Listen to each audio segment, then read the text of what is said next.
Hey, welcome to Healthier and Happier Humans, episode 19. I'm Ashley McGee, and hey, happy February. So, because February is, it has Valentine's Day or Galentine's Day, however you like to celebrate this randomly made up holiday, I figured we'd focus on love and relationships for the month of February. And to kick that off, I want to talk about self love. How do you learn to love yourself? Because all of us are in different places, and I think a lot of us are struggling with that self-love. I know I did for years, and I'm finally at a place where I'm like, I'm pretty happy with who I am at this point. And I'd really love you to be able to experience that as well. So that's why I want to start off talking about self-love and just like steps you can go to learn how to love yourself. So first things first, I'm a big proponent of mental health and seeking help.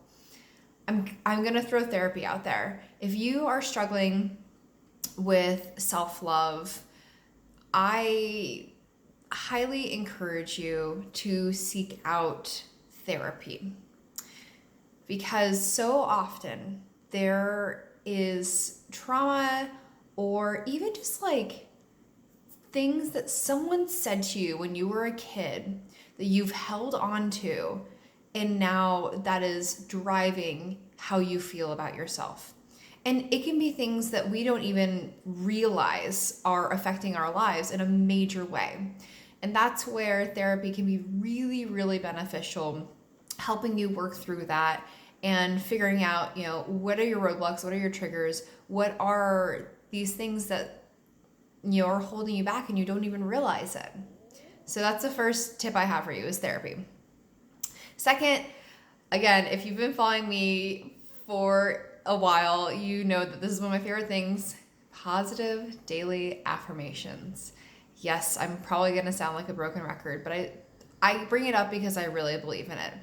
Looking at yourself in the mirror and saying something that you like about yourself is going to feel weird probably if you haven't done it, or really difficult. If you are in a place where you're not happy with yourself, it's going to feel really difficult. But here's the thing: your brain believes what you tell it. Most of us are telling ourselves stories day after day that don't serve us and that are frankly lies. The story that you're not good enough, you're not enough, you're bad at this, you're not good looking, you're too overweight, like whatever it is. I'm sorry, and I'm gonna say it, the stories are bullshit. They are.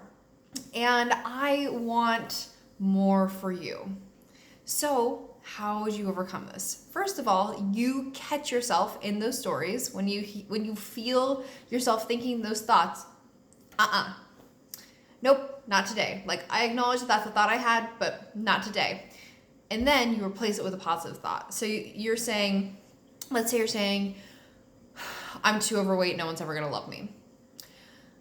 Okay, why don't we replace that with, I am actively taking care of my body and working on my health journey, and by respecting my body, I'm showing myself love. It's really, really important to tell yourself nice things. It just is. And, part of this, at a minimum, look in the mirror every day and tell yourself you're enough. I want you, say it with me right now. Like, look at me and say, Ashley, I am enough. Awesome. I know that probably felt crazy and weird, but I really appreciate that you took the time to do that, because I really, really believe in it. It's so important. And the more that you do that, the more you'll start to believe it, because you are enough. That's the thing. You are enough. You were put on this earth for a reason.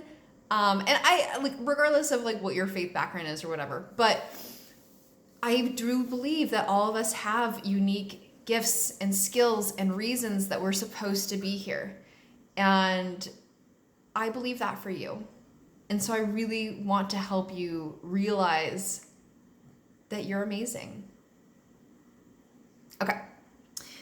Moving on. My next tip for you is to surround yourself with people that build you up. So if you have toxic people in your life that are making you feel like garbage, dump them. And I know that's easier said than done, but really, spend your time with people that make you feel like the best version of yourself. Because that's when you're really going to be in alignment with who you're truly meant to be. And the more you're in alignment with who you are and who you're meant to be, the better you feel. The more you feel good about yourself, the more you realize, oh, I kind of like this person that I am. That's awesome. So that's why it's so important to surround yourself with people that build you up. And obviously sometimes this can be really difficult if it's like a family member, or maybe you have like a spouse that's not supportive. Have a conversation with them and say, family members, sometimes it's just, we just keep them at a distance, right? But if it's your spouse or someone closer, sit down and have a conversation and say, hey, when you say these things to me, it hurts my feelings. I feel hurt, right? Use I statements. I feel hurt, and I don't think you're meaning to hurt me. So I want to offer instead maybe saying it differently, or whatever, right? And if you're going to therapy, you could also get really, really good tips on how to talk to loved ones in your life. So that's a twofer. And then my last one for you is reconnect with your passions. I think a lot of times we go through life and it's just, we forget who we used to be, or that we get so caught up in the day-to-day work, life, kids, whatever, that we forget about the things that used to really bring us joy. So I encourage you to reconnect with those things. And again, I think the more that you feel joy, that you're reconnecting with your passions and you're in your element, the more you're going to realize that you're awesome, right? I'm bringing it back around. So my challenge for you, when you watch this, I want you to comment #I am enough. And that, I just want you to, I wish so much for you. And that's why I wanted to kick off this series of love videos with loving yourself, because that's where everything starts. I love you so much. Until we talk again, go out and keep living your healthiest and most abundant life.